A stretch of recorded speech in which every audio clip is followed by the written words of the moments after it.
আলোচনাকালে জামায়াত সহ ইসলামী দলগুলোর বিক্ষোভ কর্মসূচি অযৌক্তিক বলছে বিএনপি ও নাগরিক ঐক্য। একবারের জন্য হলেও পিআর দরকার বললেন তাহের। জাতীয় ঐক্যমত্য কমিশনের সাথে তারাও সেখানে সবাই অংশগ্রহণ করছেন। সেই আলোচনা সমাপ্তি হওয়ার আগেই একই বিষয়ে রাস্তায় আন্দোলনের আহ্বান জানানোটা আমার কাছে যুক্তিসঙ্গত মনে হয় না। 26টি দল পিআরের পক্ষে ছিল, কোনো দল আপার হাউজে পিআর চাইছে, আর কিছু দল আপার হাউস এবং লোয়ার হাউস দুইটাতেই পিআর চাচ্ছে। জোট করলে বিএনপি জামায়াতের চেয়ে অপেক্ষাকৃত তরুণ নেতৃত্বের দলকে গুরুত্ব দেবে এনসিপি। বিচার ও সংস্কার পাশ কাটিয়ে এগোনো যাবে না নির্বাচনে। জুলাই হত্যার বিচারে শেখ হাসিনাকে ফিরিয়ে আনার দায়িত্ব সরকারের বললেন নাহিদ। ট্রাইব্যুনালে সাক্ষ্য দিলেন মাহমুদুর রহমান। তাকে ফিরিয়ে এনে শাস্তি প্রদান করাই এই সরকার এবং যে কোনো সরকারের জন্য এটা একটা নৈতিক এবং আইনি দায়িত্ব থাকবে। মানসিকতার দিক দিয়ে হিটলারকে হাসিনা ছাড়িয়ে গেছিলেন, আর কোনো ফ্যাসিস্ট শাসক যেন বাংলাদেশে আর কখনো না আসে। ঢাকেশ্বরীতে দুর্গাপূজার প্রস্তুতি দেখলেন প্রধান উপদেষ্টা। জুলাই আকাঙ্ক্ষা বাস্তবায়নে সব ধর্মের মানুষকে একসাথে কাজ করার আহ্বান। এলডিসি থেকে উত্তরণের সময় বাড়ানোর চেষ্টা করবে সরকার। সুফল পাওয়া নিয়ে সন্দেহ, উত্তরণ পরবর্তী ঝুঁকি ও চ্যালেঞ্জ নিয়ে তারেক রহমানের সতর্কতা। ঐক্যমত্য কমিশনে আলোচনা চলা অবস্থায় ধর্মভিত্তিক দলগুলোর রাজপথের কর্মসূচি অযৌক্তিক। জামায়াত সহ কয়েকটি ইসলামী দলের আন্দোলনকে রাজনৈতিক কৌশল হিসেবেই দেখছে বিএনপি ও সমমনা দলগুলো। একটি দলের আদর্শ জবরদস্তি করে অন্যদের উপর চাপানোর চেষ্টা হচ্ছে বলেও মত বিএনপি নেতা সালাউদ্দিন আহমেদের। কার বিরুদ্ধে এই আন্দোলন, এমন প্রশ্ন তোলেন নাগরিক ঐক্যের সভাপতি মাহমুদুর রহমান মান্না। যদি সরকার 5 দফা অভিন্ন দাবিতে জামায়াত ইসলামী সহ কয়েকটি দল ইতিমধ্যেই 3 দিনের বিক্ষোভ কর্মসূচি ঘোষণা করেছে। জনগণের পক্ষ হইয়া ময়দানে এটার প্রতিনিধিত্ব করব। এই যুগপৎ আন্দোলনকে অগ্রহণযোগ্য মনে করছে বিএনপি কিংবা অন্য রাজনৈতিক দলগুলো। তাদের মতে জুলাই সনদের বাস্তবায়ন পদ্ধতি নিয়ে ঐকমত্য কমিশনের চলমান আলোচনার মধ্যেই এমন কর্মসূচি ঘোষণা প্রশ্নের জন্ম দিয়েছে।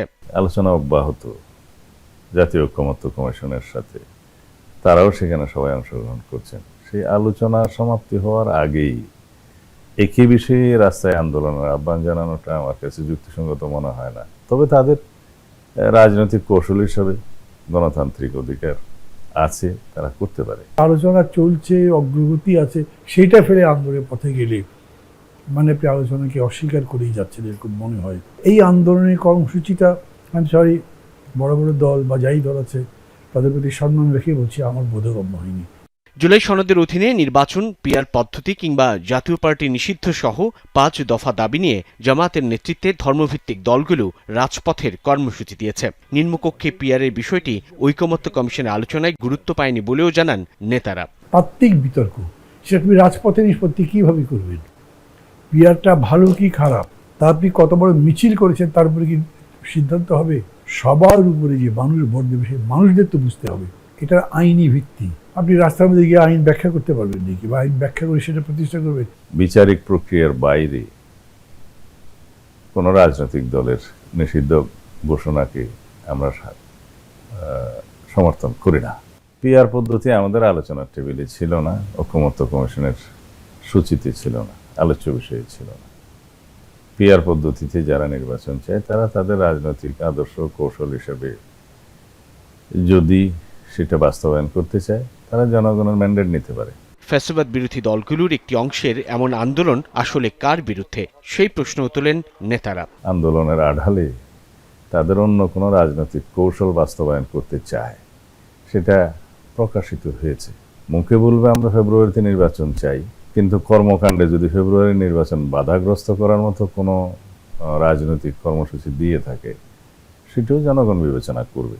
উস্কানিমূলক পরিস্থিতির উদ্ভব হলেও আপাতত কোনো সাংঘর্ষিক রাজনীতির শঙ্কা দেখছেন না দুই শীর্ষ রাজনীতিক। আমরা কোনো রাজনৈতিক দলের উস্কানিমূলক কোনো কর্মসূচির জবাব দেব না। আমরা গণতান্ত্রিক পদ্ধতিতে সহনশীলতার সাথে, সহমর্মিতার সাথে, আলাপ আলোচনার সাথে সেই বিষয়গুলো মীমাংসা করতে চাই। আপনি বিক্ষোভ করছেন, আমি আবার আমার দাবিতে বিক্ষোভে নেমে গেলে মুখোমুখি হলেই তো সংঘাত হবে। কিন্তু পাল্টাপাল্টি কর্মসূচি দেওয়া বা মুখোমুখি হওয়ার মতো পরিস্থিতি হয়নি। আমি আশা করি ততদূর যাবে না, তার আগেই আমরা আলোচনার টেবিলে আবার আসবো। বর্তমান পরিস্থিতিতে রাজপথের যে কোনো আন্দোলন ফ্যাসিবাদ পুনর্বাসনের সুযোগ সৃষ্টি করবে বলেও মনে করেন নেতারা। কোনোভাবেই এগুলো রাজপথের বিষয় হতে পারে না, এগুলো আলোচনা করেই নিষ্পত্তি হওয়ার বিষয়। সাইফুদ্দিন রবিন, যমুনা নিউজ, ঢাকা। কিছু আসন বেশি পাওয়ার লোভে জাতীয় স্বার্থের বাইরে গিয়ে কেউ পিআর পদ্ধতি চাইলে ভয়ঙ্কর পরিণতি নিয়ে আসবে, এমন মন্তব্য করেছেন বিএনপির স্থায়ী কমিটির সদস্য সালাউদ্দিন আহমদ। বিকেলে রাজধানীর গুলশানে নিজ বাসায় সাংবাদিকদের সাথে মতবিনিময়ে এমন মন্তব্য করেন তিনি। বলেন, সঠিক সময়ে নির্বাচনের মাধ্যমে স্থিতিশীল সরকার গঠন করতে না পারলে জাতীয় নিরাপত্তার সাথে আঞ্চলিক নিরাপত্তাও হুমকিতে পড়বে। বিএনপি নেতা বলেন, ঐক্যমত্য কমিশনের সূচিতে নিম্নকক্ষে পিআর পদ্ধতি ছিল না। জাতীয় পার্টি ও 14 দল নিষিদ্ধের দাবি প্রসঙ্গে তিনি বলেন, নিজেদের জন্য অতিরিক্ত সুবিধা নিতেই আন্দোলনকারী দলগুলো হয়তো আরও অনেক দল নিষিদ্ধের দাবি জানাতে পারে। তবে নির্বাহী আদেশে কোনো রাজনৈতিক দলের নিষিদ্ধ চায় না বিএনপি। বিএনপির এই নেতা বলেন, ঐক্যমত্য ইস্যুতে কেউ আন্দোলনে নামলে রাজনৈতিকভাবে তা মোকাবেলা করবে বিএনপি।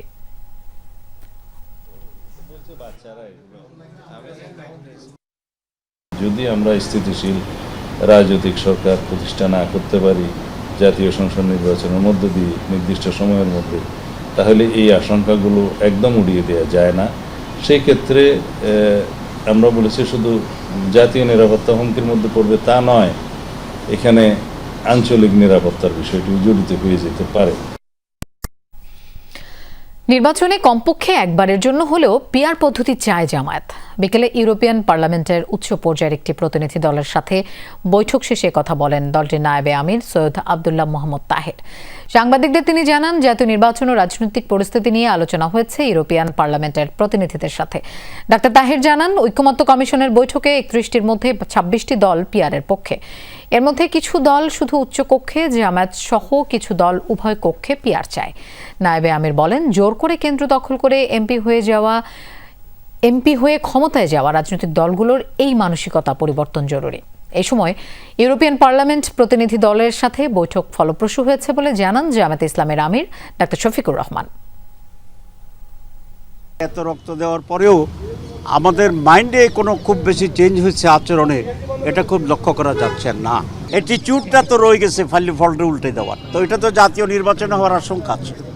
তো সে কারণে আমরা বলেছি যে পিআর সিস্টেম যদি হয়, সেখানে এককভাবে কোনো ক্যান্ডিডেট থাকবে না কোনো এলাকায়, এবং সে একাই কেন্দ্র দখল করার ইন্টারেস্ট হারিয়ে ফেলবে, টাকা দিয়ে কেন্দ্র হারিয়ে ফেলবে।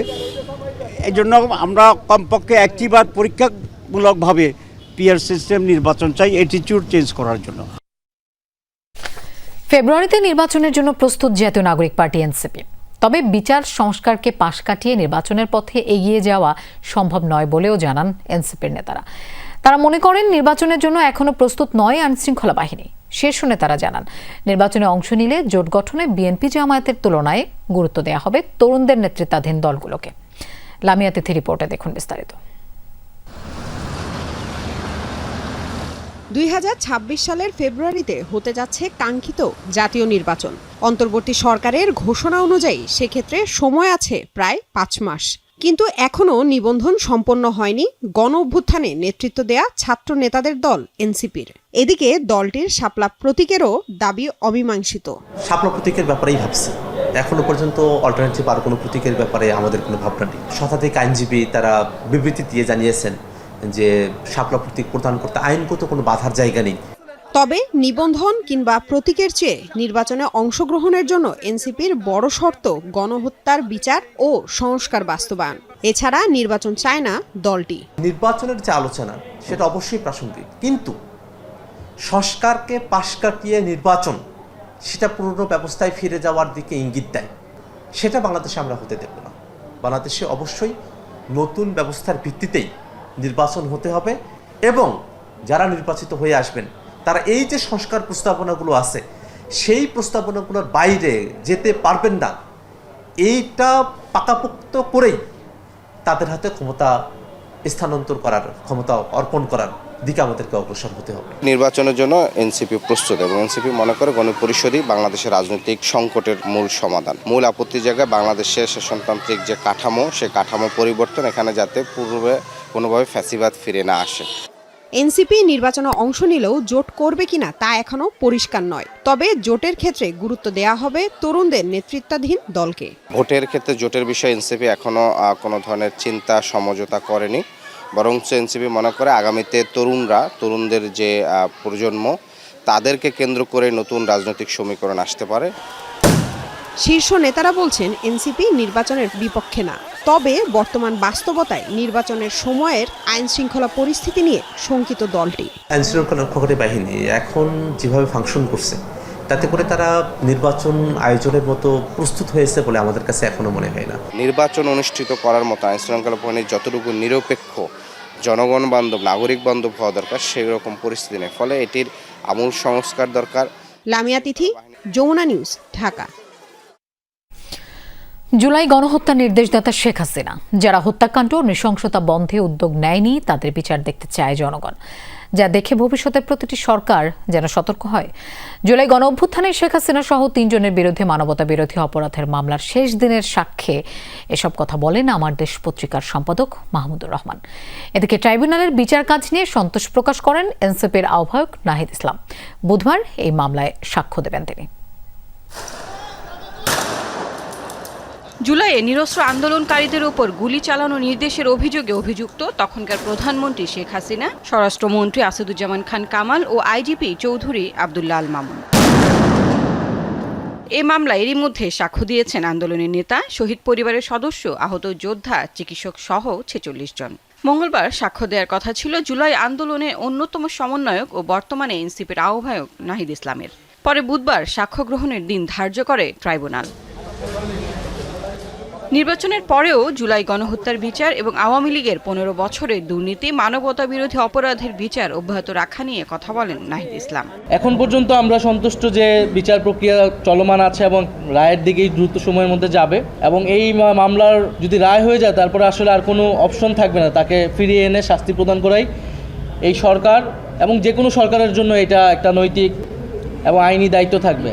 মঙ্গলবার সাক্ষ্য শেষ হয় আমার দেশ পত্রিকার সম্পাদক মাহমুদুর রহমানের। ট্রাইব্যুনালকে তিনি জানান, গণহত্যার নির্দেশদাতা শেখ হাসিনার পাশাপাশি যারা ওই নৃশংসতা বন্ধে কোনো উদ্যোগ নেয়নি প্রত্যেকের বিচার চায় জনগণ। হিটলার তার মেকানিজম দিয়ে হলোকস্ট চালিয়েছে, কিন্তু এভাবে সরাসরি নির্দেশ দেয়া কাউকে যে হত্যা করে লাশ গুম করে দাও, এটা হিটলারও কাউকে বলে নাই।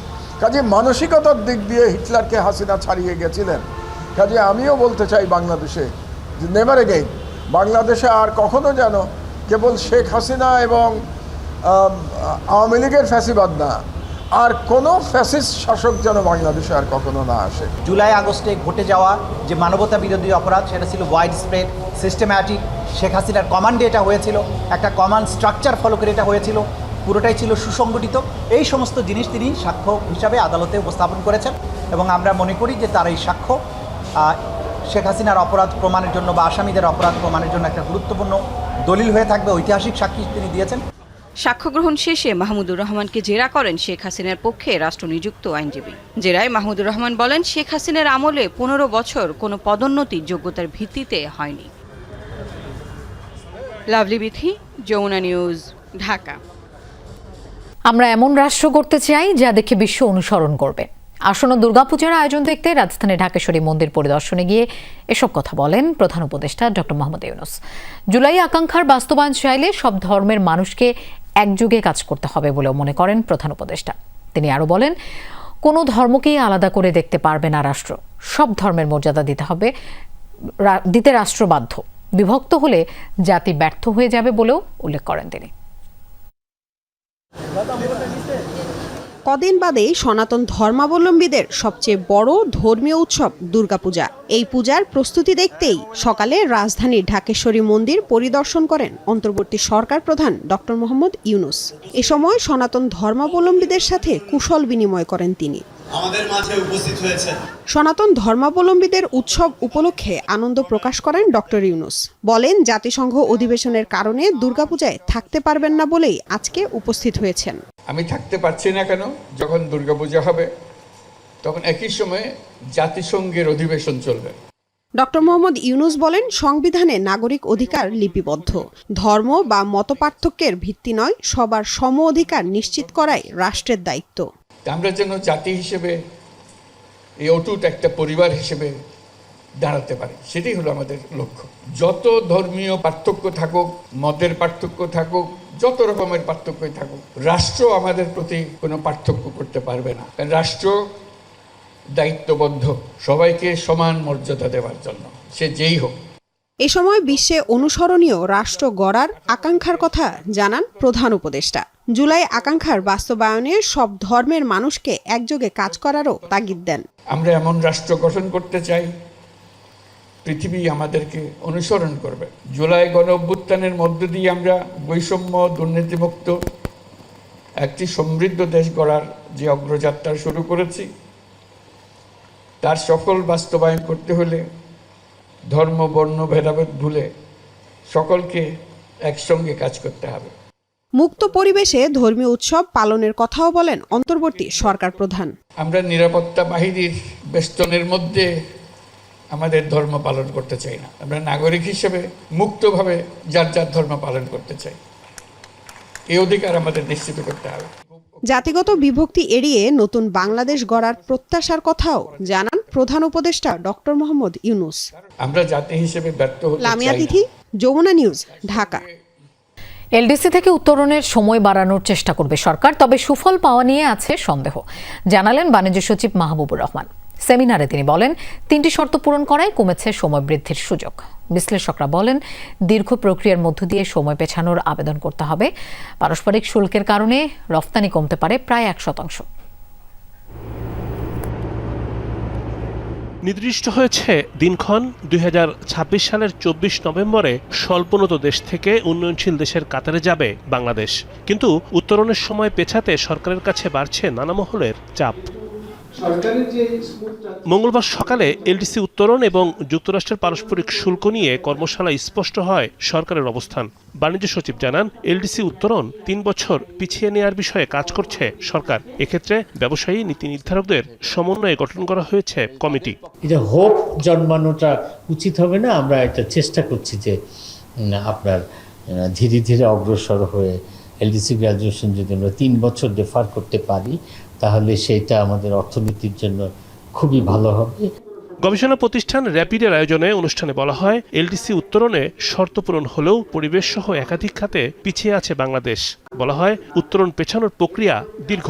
নন গার্মেন্ট আইটেমসের ক্ষেত্রে আমরা ডিউটি ফ্রি পাইতে পারি, কিন্তু আন্ডার জিএসপি প্লাস আমরা গার্মেন্টের ক্ষেত্রে কোনো ডিউটি সুবিধা পাবো না। কাজে জিএসপি প্লাস পেলেও বাংলাদেশের গার্মেন্টসকে ইউরোপিয়ান ইউনিয়ন মার্কেটে তখন ট্যারিফ বসবে এখনকার 0 থেকে একবারে বেড়ে সেটা 12% হবে। আপনি যখন ইনফ্রাস্ট্রাকচারের দিকে তাকাবেন, আপনি যখন এয়ার পলিউশন, এনভায়রনমেন্টাল ইন্ডিকেটরের দিকে তাকাবেন, তখন কিন্তু আপনার কাছে মনে হবে যে এই কান্ট্রিটা আসলে হয়তো developing country, but it does not look like a developing country.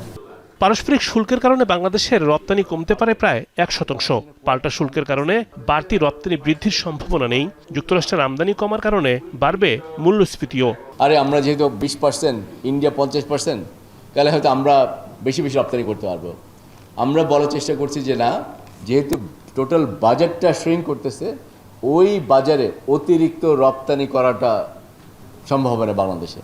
ভারতের শুল্ক যদি 50% বহাল থাকে, তাহলে বছর শেষে তাদের রপ্তানি কমতে পারে 80%। আলোচকরা বলেন, যুক্তরাষ্ট্রের বাজার ছোট হলে ইউরোপের বাজারে চাপ তৈরি হবে, সেখানেও বাংলাদেশের কাঙ্ক্ষিত মাত্রায় রপ্তানি বৃদ্ধির সম্ভাবনা কম। যেসব জায়গায় cost of doing business is very high. Rimon Rahman, Jamuna News, Dhaka. এদিকে এলডিসি উত্তরণ পরবর্তী ঝুঁকি ও চ্যালেঞ্জ নিয়ে সতর্ক পদক্ষেপ নেওয়ার পরামর্শ দিয়েছেন বিএনপির ভারপ্রাপ্ত চেয়ারম্যান তারেক রহমান। ফেসবুকে নিজের ভেরিফাইড অ্যাকাউন্ট থেকে দেয়া একটি পোস্টের মাধ্যমে বেশ কিছু ঝুঁকি ও চ্যালেঞ্জের কথা উল্লেখ করে দেশবাসীকে সতর্ক করেন তিনি। এলডিসি থেকে উত্তরণে উদ্বিগ্ন হওয়ার অনেক বিষয় আছে উল্লেখ করে তারেক রহমান জানান, অর্থনীতি ও জনগণ সরাসরি প্রভাবিত হতে পারে, ক্ষতিগ্রস্ত হতে পারে পোশাক খাত। দেশের রিজার্ভ ও ঋণ চাপে আছে জানিয়ে তারেক রহমান লিখেন, বিশ্ব বাণিজ্য সংস্থা ভর্তুকি সহ যেসব বাণিজ্য সুবিধা দিচ্ছে সেগুলো আর পাওয়া যাবে না। এতে প্রয়োজনীয় ওষুধের দাম বৃদ্ধি পেতে পারে। দেশের ব্যবসা প্রতিষ্ঠানগুলো যাতে ঝুঁকিমুক্ত থাকে তা নিশ্চিত করার জন্য এখনই জরুরি পদক্ষেপ নেওয়ার আহ্বান জানান বিএনপির ভারপ্রাপ্ত চেয়ারম্যান তারেক রহমান। রাজশাহী বিশ্ববিদ্যালয় কেন্দ্রীয় ছাত্র সংসদ রাকসু ও হল সংসদ নির্বাচনে তৃতীয় দিনের মতো প্রচারে ব্যস্ত প্রার্থীরা। সকাল থেকেই একাডেমিক ভবন, আবাসিক হল সহ ক্যাম্পাসের বিভিন্ন স্থানে গণসংযোগ করছেন প্রার্থীরা। নানা প্রতিশ্রুতি দিয়ে শিক্ষার্থীদের দৃষ্টি আকর্ষণের চেষ্টা করছেন তারা। রাকসুতে 23টি পদে লড়ছেন 247 প্রার্থী। এর মধ্যে ভিপি পদে 18, জিএস পদে 13 ও এজিএস পদে 16 জন প্রতিদ্বন্দ্বিতা করছেন। ছাত্রদল মনোনীত ঐক্যবদ্ধ নতুন প্রজন্ম, শিবির সমর্থিত সম্মিলিত শিক্ষার্থী জোট সহ এ পর্যন্ত 13টি প্যানেল ঘোষণা করা হয়েছে। আগামী 25 সেপ্টেম্বর রাকসু ও হল সংসদের ভোট গ্রহণ হবে। মোট ভোটার প্রায় 29,000। ভোটের দিন 3 স্তরের নিরাপত্তা ব্যবস্থা নেওয়া হবে বলে জানিয়েছেন police commissioner Abu Sufian. 2000 police সদস্যের পাশাপাশি দায়িত্ব পালন করবে র্যাব ও বিজিবি।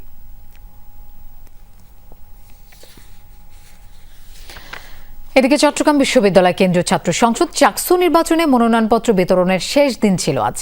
সকাল থেকে নির্বাচন কমিশন অফিসে হাজির হয়ে মনোনয়নপত্র সংগ্রহ করেন আগ্রহীরা। পাশাপাশি যারা আগে মনোনয়নপত্র নিয়েছেন তারা জমা দিচ্ছেন। 3:30টা পর্যন্ত সংগ্রহের নির্ধারিত সময় থাকলেও প্রার্থীদের ভিড় থাকায় বিকেল পর্যন্ত চলে বিতরণ। তবে এখনও প্যানেল ঘোষণা করেনি ছাত্রদল, ছাত্র শিবির এবং গণতান্ত্রিক ছাত্র সংসদ। 2 দিনে কেন্দ্রীয় সংসদে মনোনয়নপত্র নেন 97 জন প্রার্থী। হল সংসদে মনোনয়ন নেন 72 জন। ছাত্র ইউনিয়ন, ছাত্র ফ্রন্ট সহ এ পর্যন্ত 3টি প্যানেল ঘোষণা করা হয়েছে। আগামী বৃহস্পতিবার যাচাই বাছাই শেষে 25 সেপ্টেম্বর চূড়ান্ত প্রার্থী তালিকা প্রকাশ করা হবে। চাকসুর ভোট নেওয়া হবে 12 অক্টোবর। মোট ভোটার 27,634 জন। দীর্ঘ 36 বছরের যেই একটি খরা ছিল চাকসু নির্বাচনের, সেটি অবশেষে ভাঙতে যাচ্ছে। সেটা আমাদের চট্টগ্রাম বিশ্ববিদ্যালয়ের সকল শিক্ষার্থীর জন্য অনেক বেশি আনন্দের। আমি বিশ্বাস করি আমি যে স্পৃহা থেকে চোখ হারিয়েছি জুলাইতে, সেই স্পৃহা পূরণ করার নিমিত্তে শিক্ষার্থীরা আমার উপরে শতভাগ আস্থা রাখবে। আমাদের 100% আবাসন নিশ্চিত করতে হবে।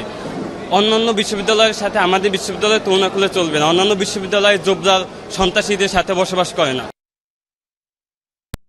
ফরিদপুর 4 আসনের ভাঙ্গা উপজেলা থেকে 2টি ইউনিয়নকে আলাদা করে ফরিদপুর 2 আসনের সাথে যুক্ত করা কেন অসাংবিধানিক নয় জানতে চেয়ে রুল জারি করেছেন হাইকোর্ট। একই সঙ্গে সীমানা নির্ধারণী আইনের 7 ধারা কেন অবৈধ নয় তাও জানতে চাওয়া হয় রুলে।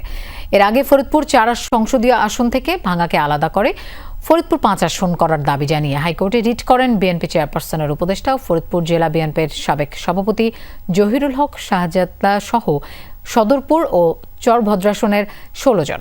রিটকারীদের আইনজীবী ব্যারিস্টার মোহাম্মদ হুমায়ুন কবির পল্লব বলেন, নির্বাচন কমিশন আগামী 13শ জাতীয় সংসদ নির্বাচনের চূড়ান্ত সীমানা নির্ধারণ করে প্রজ্ঞাপন জারি করেছে।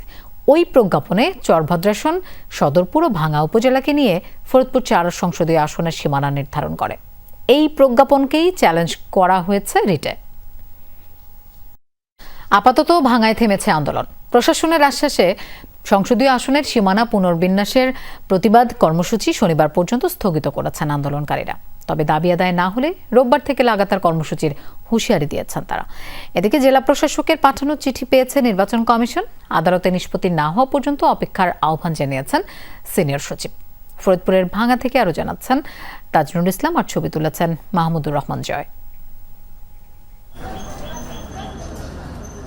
লন্ডভন্ড প্রতিটি জিনিস সাক্ষ্য দিচ্ছে ভয়ঙ্কর ধ্বংসযজ্ঞের। মাত্র একদিন আগেই কয়েক হাজার মানুষের হামলায় ধূলিসাৎ হয়ে যায় ভাঙ্গা উপজেলা পরিষদের প্রায় সবগুলো অফিস। আজ পর্যন্ত অফিসের কর্মকর্তারা ক্ষয়ক্ষতি নিরূপণে ব্যস্ত, জানান ভয়ঙ্কর অভিজ্ঞতার কথা। আমার অফিসের মোটামুটি আসবাবপত্র দিয়ে সব কিছু ভেঙে ফেলছে। দরজা ভেঙে, কম্পিউটার ছিল, ল্যাপটপ ছিল, তারপর চেয়ার টেবিল যা ছিল, আলমারি 2টা সব ভেঙে ফেলছে। যখনই আমরা ওখানে থানা অ্যাটাক করছে, থানা ভাঙাচুর হয়েছে, ওই শুনে এই শব্দ লোকজনের শব্দ আসতেছে, আমরা তখনই অফিসে তালা দিয়ে বেরিয়ে চলে গেছি। বাদ যায়নি ভাঙ্গা থানাও। তবে আজ থানার নিরাপত্তায় মোতায়েন রয়েছে বাড়তি পুলিশ সদস্য। কারণ সকাল থেকে মাঠে নামার প্রস্তুতিতে ছিল ভাঙ্গার বিভিন্ন গ্রামের মানুষ। আইনগতভাবে বিষয়গুলো নিষ্পত্তি করতে হবে, আর রাস্তা আটকানো যাবে না, অবরোধ করা যাবে না। তারা যদি শান্তিপূর্ণভাবে কোনো কিছু করে সেটাও ভিন্ন জিনিস, কিন্তু রাস্তা আটকে জনদুর্ভোগ সৃষ্টি করে এ ধরনের আমরা করতে দেব না। আমরা মহাসড়কটাকে যান চলাচলের উপযোগী এবং এটা হচ্ছে নিরবিচ্ছিন্নভাবে যাতে যান চলাচল করতে পারে সেই প্রক্রিয়ার সেটা করার জন্য যা যা করা লাগে তাই করবো আমরা। দুপুর নাগাদ খবর আসে আন্দোলন স্থগিতের। ডিসির দেয়া চিঠির বিপরীতে সুখবর না এলে রোববার ফের মাঠে নামার হুঁশিয়ারি দেয় আন্দোলনরতরা। ডিসি মহোদয়ের বক্তব্যের উপরে আন্দোলন স্থগিত করা হয়েছে। জনদুর্ভোগটা যেন একটু কমে। ডিসি মহোদয় যেহেতু শান্তিপ্রিয় একটা কথা বলছে, যদি 21 তারিখে সুরাহা না হয় তাহলে আন্দোলনকারীরা পরবর্তী পদক্ষেপ কঠিন আকারে এবং 12টি ইউনিয়নে একত্রিত হয়ে আন্দোলনে নামবে। ফরিদপুরে যখন চাপা উত্তেজনা, সে সময় নির্বাচন কমিশন থেকে জানানো হয় জেলা প্রশাসকের পাঠানো চিঠি পৌঁছেছে। আসনটির বিষয়ে হাইকোর্টে রিটও হয়েছে। আদালতের নিষ্পত্তি পর্যন্ত অপেক্ষার আহ্বান জানান সিনিয়র সচিব। জেলা প্রশাসক মহোদয় চিঠি একটা দিয়েছেন। ফরিদপুর 2 এবং 4 আসনের ভিতরে যে দুটো ইউনিয়ন নিয়ে আজকে যে অসন্তোষ, বা এই অসন্তোষটা ট্রুলি স্পিকিং এটা অনাকাঙ্ক্ষিত। নতুনভাবে গন্ডগোল না হলেও মহাসড়কে ছিল সংঘর্ষের রেশ। সোমবারের উত্তেজনার খবরে যাত্রা বাতিল করে বিভিন্ন গন্তব্যের পরিবহন। সংসদীয় আসন ফরিদপুর 4-এর 2 ইউনিয়ন ফরিদপুর 2-এর ভেতর অন্তর্ভুক্ত করার প্রতিবাদে গেল সপ্তাহ থেকেই চলছে নানা কর্মসূচি। আন্দোলনের শুরুতে দুটি কথা বলা হয়েছিল, এক হচ্ছে তাদের দাবি যৌক্তিক আর তাদের আন্দোলন অহিংস। তবে সেই অহিংস আন্দোলন সময়ের পরিক্রমায় হয়ে ওঠে সহিংস, আর সেই সহিংসতার মাত্রা কতখানি সেটি এই ধ্বংসস্তূপ দেখলে খুব সহজেই অনুধাবন করা যায়। এখন এই ক্ষয়ক্ষতি কিভাবে কাটিয়ে ওঠা সম্ভব হবে সেটি এখন ভাবনার বিষয়। তাজনুর ইসলাম, যমুনা নিউজ, ভাঙ্গা, ফরিদপুর। একীভূতকরণের প্রক্রিয়ায় থাকা 5 ব্যাংকে প্রশাসক বসানোর সিদ্ধান্ত নিয়েছে বাংলাদেশ ব্যাংকের বোর্ড। তারা বর্তমান ব্যবস্থাপনা কর্তৃপক্ষের সাথে সমন্বয় করে কাজ করবে বলে জানিয়েছেন কেন্দ্রীয় ব্যাংকের মুখপাত্র আরিফ হোসেন খান। বিকাল 3টায় বাংলাদেশ ব্যাংকের প্রধান কার্যালয়ে শুরু হয় বিশেষ বোর্ড সভা। গভর্নর আহসান এইচ মনসুরের সভাপতিত্বে সভায় উপস্থিত ছিলেন কেন্দ্রীয় ব্যাংকের বোর্ড সদস্যরা। সরকারি সিদ্ধান্ত অনুযায়ী ফার্স্ট সিকিউরিটি ইসলামী ব্যাংক, সোশ্যাল ইসলামী ব্যাংক, গ্লোবাল ইসলামী ব্যাংক, ইউনিয়ন ব্যাংক ও এক্সিম ব্যাংককে একীভূত করে গঠন করা হবে একটি নতুন রাষ্ট্রীয় মালিকানাধীন ব্যাংক, যার সম্ভাব্য নাম হবে ইউনাইটেড ইসলামী ব্যাংক। নতুন এই ব্যাংকটির জন্য শিগগিরই লাইসেন্স ইস্যু করবে কেন্দ্রীয় ব্যাংক। আন্তর্জাতিক বাজারের মূল্য বিবেচনা করেই এলএনজি কেনা হচ্ছে, সাবেক মার্কিন রাষ্ট্রদূত পিটার হাসের প্রতিষ্ঠান দেখে নয়, এমন দাবি করেছেন অর্থ উপদেষ্টা ডক্টর সালেউদ্দিন আহমেদ। সচিবালয়ে সরকারি ক্রয় এবং অর্থনৈতিক বিষয়ে সংক্রান্ত উপদেষ্টা পরিষদ কমিটির বৈঠক শেষে একথা বলেন তিনি। অর্থ উপদেষ্টা জানান, উপদেষ্টা কমিটির বৈঠকে বেশ কয়েকটি বিদ্যুৎ উপকেন্দ্র, সার, এলএনজি কেনার অনুমোদন দেওয়া হয়েছে। আরোপিত বাড়তি শুল্ক আরও কমাতে যুক্তরাষ্ট্র থেকে পণ্য আমদানি বাড়ানো হবে কিনা এই প্রশ্নের জবাবে তিনি বলেন, বাণিজ্য ঘাটতি কমাতে কি কি আমদানি করা যেতে পারে এর উপর বিষয়টি নির্ভর করছে। এদিকে সার আমদানির ক্ষেত্রে দুর্নীতির অভিযোগ খতিয়ে দেখা হবে বলেও জানান অর্থ উপদেষ্টা। এ সময় তিনি দাবি করেন, বর্তমানে দেশের ব্যবসার পরিস্থিতি আগের তুলনায় ভালো। আপনি আজকে দেখেন, আমরা তো সব ইন্টারন্যাশনাল প্রাইসগুলো কম্পেয়ার করে দেখি, সেটা এই আমেরিকা হোক, চায়না হোক, বা সৌদি আরবিয়া হোক, কাতার অবশ্য এখন বন্ধ চুপচাপ, অন্যগুলো আমরা করছি, কম্পেয়ার করে করছি, এত সহজ না। আমেরিকা হলে আমরা দিয়ে দেবো, পিটার হাসকে আমরা জানি হতে পিটার হাসকেই কোথায় করে। বাংলাদেশে এখনো দুর্নীতি, জটিল কর ব্যবস্থা, অবকাঠামো ও লজিস্টিক সমস্যা এবং আমলাতান্ত্রিক জটিলতা রয়েছে। এগুলো মার্কিন কোম্পানির জন্য বড় বাধা হলেও ধীরে ধীরে সমাধান হচ্ছে। সোমবার দুপুরে রাজধানীর একটি হোটেলে American chamber of commerce in বাংলাদেশের অ্যামচাম আয়োজিত সংবর্ধনা অনুষ্ঠানে এসব কথা বলেন যুক্তরাষ্ট্রের কমার্শিয়াল কাউন্সিলর পল ফ্রস্ট। তিনি বলেন, সমস্যার সমাধানে বাংলাদেশের অন্তর্বর্তী সরকারের সঙ্গে নিবিড়ভাবে কাজ করছে যুক্তরাষ্ট্র। পল ফ্রস্ট জানান, বাংলাদেশ থেকে যুক্তরাষ্ট্রের বিনিয়োগ বাড়ানোর দিকেও কাজ করছে তারা। এবছরের ইউএসএ ইনভেস্টমেন্ট সামিটে রেকর্ড সংখ্যক বাংলাদেশি কোম্পানি অংশ নিয়েছে। আগামী 2026 সালের সম্মেলন 3 থেকে 6 মে ওয়াশিংটন ডিসিতে অনুষ্ঠিত হবে। যারা অংশ নিতে চান তাদের সহায়তা করবে যুক্তরাষ্ট্র। We're really grateful for the interim government that has worked with us constructively to help resolve some of those problems. Now, we still have a number of issues that we're working through, but I'm confident that by working with the interim government and other stakeholders that we'll be able to gradually solve each of those problems. জাতিসংঘের 81তম অধিবেশনে সভাপতিত্বের জন্য বাংলাদেশের প্রার্থিতার সিদ্ধান্ত বহাল আছে জানিয়েছেন পররাষ্ট্র উপদেষ্টা মোহাম্মদ তৌহিদ হোসেন। বিকেলে মন্ত্রণালয়ে এক ব্রিফিংয়ে কথা জানান তিনি। উপদেষ্টা জানান, ফিলিস্তিন এই নির্বাচনে অংশ নেওয়ার সিদ্ধান্ত বাংলাদেশের অনেক পরে নিয়েছে, এতে কেউ কারো মুখোমুখি নয়। এদিকে কাতারে ইসরায়েলের হামলার নিন্দা জানিয়ে পররাষ্ট্র উপদেষ্টা বলেন, শান্তি প্রতিষ্ঠায় আলোচকদের মেরে ফেলার চেষ্টা অদ্ভুত ঘটনা। এটা ইসরায়েলের গর্হিত কাজ। সোমবার দোহায় আরব ইসলামিক দেশগুলোর জরুরি বৈঠক হয়, সেখানে থেকে ফিরে কাতারের প্রতি সংহতি জানান উপদেষ্টা। মার্কিন যুক্তরাষ্ট্রের উদ্যোগেই কিন্তু হামাস এবং ইসরায়েলের মধ্যে একটা আন্ডারস্ট্যান্ডিংয়ে যাওয়ার চেষ্টা হচ্ছিল যুদ্ধ বন্ধ করার জন্য, শেষ করার জন্য। আলোচকদের যদি আপনি মেরে ফেলেন তাহলে বা মেরে ফেলার চেষ্টা করেন তাহলে আলোচনা এগোবে কী করে? এই দুঃসময়ে কাতারের প্রতি আমাদের সমবেদনা শুধু নয়, তার প্রতি সমর্থন ব্যক্ত করা। রাজুকের অপসারিত চেয়ারম্যান সিদ্দিকুর রহমানের বিরুদ্ধে মামলা করেছে দুদক। তার বিরুদ্ধে পূর্বাচল প্রকল্পে দুর্নীতি সহ ৩৬ কোটি টাকার অবৈধ সম্পদ অর্জন ও ১৭৭ কোটি টাকার সন্দেহজনক লেনদেনের অভিযোগ আনা হয়েছে। এদিকে নর্দার্ন ইউনিভার্সিটির ১৯ কোটি টাকা আত্মসাতের অভিযোগে বিশ্ববিদ্যালয়টির ট্রাস্টি বোর্ডের চেয়ারম্যান আবু ইউসুফ মোহাম্মদ আবদুল্লাহ সহ বোর্ডের ৭ জনের বিরুদ্ধেও মামলা করেছে দুদক। চলতি বছরের মার্চে সিদ্দিকুর রহমানকে রাজুকের চেয়ারম্যান পদ থেকে সরিয়ে দেওয়ার পরপরই তার বিরুদ্ধে অনুসন্ধানে নামে দুদক। পূর্বাচল নতুন শহর প্রকল্প সহ বিভিন্ন প্রকল্পের অর্থ আত্মসাৎ ও অবৈধ সম্পদ অর্জনের বিস্তর অভিযোগ জমা পড়ে দুদকে। সময় মতো ফ্ল্যাটগুলো হ্যান্ডওভার না করা। কয়েক মাসের অনুসন্ধান শেষে মঙ্গলবার সিদ্দিকুর রহমানের বিরুদ্ধে মামলা করে সংস্থাটি। দুদক বলছে, সিদ্দিকুর রহমান রাজুক চেয়ারম্যান থাকা অবস্থায় এবং সেনা সদরের ইঞ্জিনিয়ার ইন চিফের দায়িত্ব পালনকালে ক্ষমতার অপব্যবহার করে জ্ঞাত আয়ের উৎসের সাথে অসঙ্গতিপূর্ণ ৩৬ কোটি ১৫ লাখ টাকার সম্পদ অর্জন করে ভোগ দখলে রাখেন। ৩৬ কোটি টাকার বেশি সম্পদ অর্জন, ভোগ দখলে রাখা এবং নিজ এবং ব্যবসায়ী প্রতিষ্ঠানের মোট ৫৭টি ব্যাংক হিসাবের মাধ্যমে ১৭৭ কোটি টাকার বেশি সন্দেহজনক লেনদেনের অপরাধ প্রাথমিক অনুসন্ধানে প্রমাণিত হয়। এদিকে নর্দার্ন ইউনিভার্সিটির ১৯ কোটি টাকার আত্মসাতের অভিযোগে ট্রাস্টি বোর্ডের চেয়ারম্যান আবু ইউসুফ মোহাম্মদ আবদুল্লাহ সহ ৭ ট্রাস্টির বিরুদ্ধে মামলা করেছে দুদক। প্রতারণামূলকভাবে নর্দার্ন ইউনিভার্সিটি প্রতিষ্ঠানসমূহের তহবিল থেকে ১৯ কোটি টাকার বেশি আত্মসাতের অভিযোগে প্রতিষ্ঠানটির চেয়ারম্যান আবু ইউসুফ মোহাম্মদ আবদুল্লাহ সহ মোট ৭ জনের বিরুদ্ধে দুর্নীতি দমন কমিশন একটি মামলা রুজু করেছে। এদিন ঢাকা দক্ষিণ সিটি কর্পোরেশনের বিলবোর্ড স্থাপনে ২৫ কোটি টাকার রাজস্ব ফাঁকির অভিযোগে ডিএসসিসির সাবেক প্রধান নির্বাহী খান মোহাম্মদ বেলাল সহ ৬ জনের বিরুদ্ধে মামলা করেছে সংস্থাটি। রাজীব আহমেদ, যমুনা নিউজ, ঢাকা। নুরুল হক নূরের উপর হামলার দায় নিয়ে স্বরাষ্ট্র উপদেষ্টার পদত্যাগ দাবি করেছেন গণ অধিকার পরিষদের সাধারণ সম্পাদক রাশেদ খান।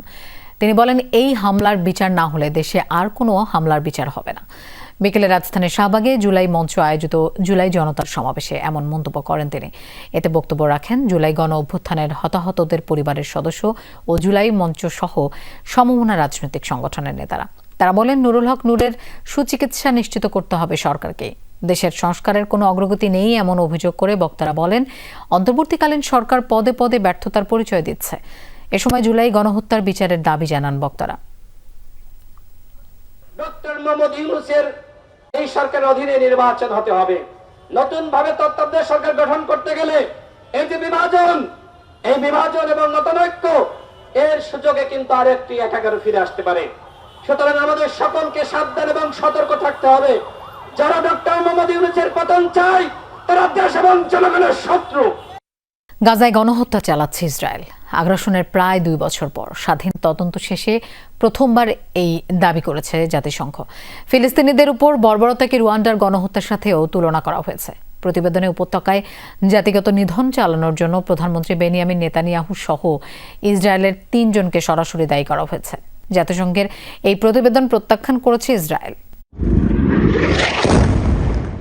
২০২৩ সালের ৭ অক্টোবর থেকেই গাজায় নির্বিচার বর্বরতা চালাচ্ছে ইসরায়েল।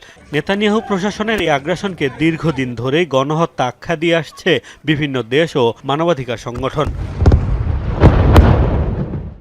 এবার আনুষ্ঠানিকভাবে জাতিসংঘ স্বীকার করল ফিলিস্তিনিদের ওপর গণহত্যার প্রমাণ পেয়েছে তারা। এ সংক্রান্ত ৭২ পৃষ্ঠার দীর্ঘ তদন্ত প্রতিবেদন প্রকাশ করা হয়। জাতিসংঘের ওই স্বাধীন তদন্ত কমিশনের প্রতিবেদনে জাতিগত নিধনের জন্য ইসরায়েলের প্রধানমন্ত্রী, প্রেসিডেন্ট ও সাবেক প্রতিরক্ষামন্ত্রীকে দায়ী করা হয়েছে। I said to you, it's a combination. গাজায় গণহত্যা চলছে। আমরা 3 জন ব্যক্তির নাম উল্লেখ করেছি যাদের দায়ী বলে মনে করছি। একজন হলেন প্রধানমন্ত্রী, অন্যজন প্রেসিডেন্ট এবং তৃতীয় জন হলেন সাবেক প্রতিরক্ষা মন্ত্রী। তারা যেহেতু রাষ্ট্রের এজেন্ট হিসেবে কাজ করেছে, তাই এই গণহত্যায় ইসরায়েল রাষ্ট্র দায়ী। In this particular case, because ফিলিস্তিনিদের উপর চালানো আগ্রাসনকে রুয়ান্ডার গণহত্যার সাথে তুলনা করেছেন তদন্ত কমিশনের চেয়ারম্যান। আমি রুয়ান্ডার গণহত্যার সাথে মিল দেখতে পাচ্ছি।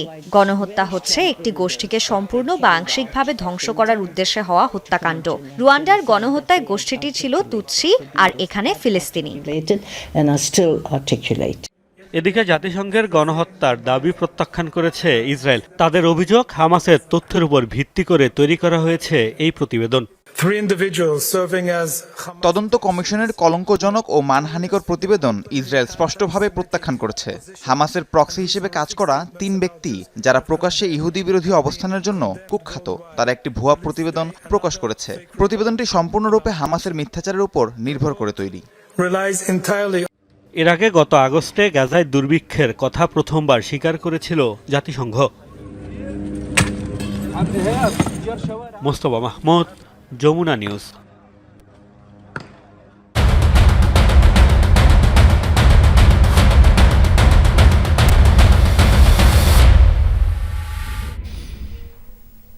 এশিয়া কাপের খবর। আসরে টিকে থাকা ডু অর ডাই ম্যাচে কিছুক্ষণের মধ্যে আফগানিস্তানের বিপক্ষে মাঠে নামবে বাংলাদেশ।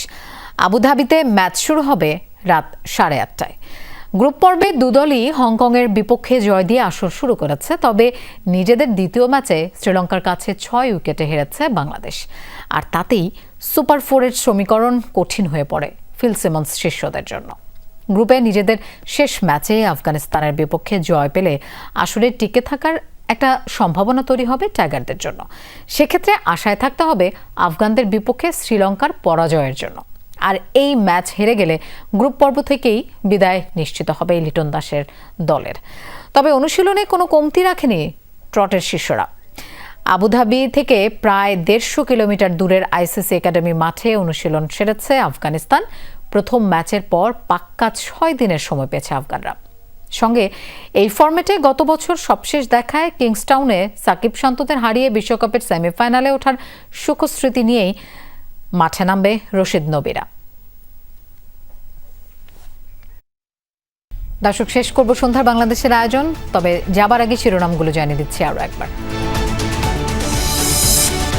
আলোচনাকালে জামায়াত সহ ইসলামী দলগুলোর বিক্ষোভ কর্মসূচি অযৌক্তিক, বলছে বিএনপি ও নাগরিক ঐক্য। একবারের জন্য হলেও পিআর দরকার, বললেন তাহের। জাতীয় ঐক্যমত্য কমিশনের সাথে তারাও সেখানে সবাই অংশগ্রহণ করছেন। সেই আলোচনা সমাপ্তি হওয়ার আগেই একই বিষয়ে রাস্তায় আন্দোলনের আহ্বান জানানোটা আমার কাছে যুক্তিসঙ্গত মনে হয় না। পিআর সিস্টেম যদি হয়, সেখানে এককভাবে কোনো ক্যান্ডিডেট থাকবে না কোনো এলাকায়, এবং সে একাই কেন্দ্র দখল করার ইন্টারেস্ট হারিয়ে ফেলবে, টাকা দিয়ে কেন্দ্র হারিয়ে ফেলবে। জোট করলে বিএনপি জামায়াতের চেয়ে অপেক্ষাকৃত তরুণ নেতৃত্বের দলকে গুরুত্ব দেবে এনসিপি। বিচার ও সংস্কার পাশ কাটিয়ে এগোনো যাবে না নির্বাচনে। জুলাই হত্যার বিচারে শেখ হাসিনাকে ফিরিয়ে আনার দায়িত্ব সরকারের, বললেন নাহিদ। ট্রাইব্যুনালে সাক্ষ্য দিলেন মাহমুদুর রহমান। তাকে ফিরিয়ে এনে শাস্তি প্রদান করাই এই সরকার এবং যে কোনো সরকারের জন্য এটা একটা নৈতিক এবং আইনি দায়িত্ব থাকবে। মানসিকতার দিক দিয়ে হিটলারকে হাসিনা ছাড়িয়ে গেছিলেন, আর কোনো ফ্যাসিস্ট শাসক যেন বাংলাদেশে আর কখনো না আসে। ঢাকেশ্বরীতে দুর্গাপূজার প্রস্তুতি দেখলেন প্রধান উপদেষ্টা। জুলাই আকাঙ্ক্ষা বাস্তবায়নে সব ধর্মের মানুষকে একসাথে কাজ করার আহ্বান। এলডিসি থেকে উত্তরণের সময় বাড়ানোর চেষ্টা করবে সরকার, সুফল পাওয়া নিয়ে সন্দেহ। উত্তরণ পরবর্তী ঝুঁকি ও চ্যালেঞ্জ নিয়ে তারেক রহমানের সতর্কতা। দর্শক, এই ছিল সন্ধ্যার বাংলাদেশের আয়োজনের। এতক্ষণ সাথে থাকার জন্য ধন্যবাদ সবাইকে।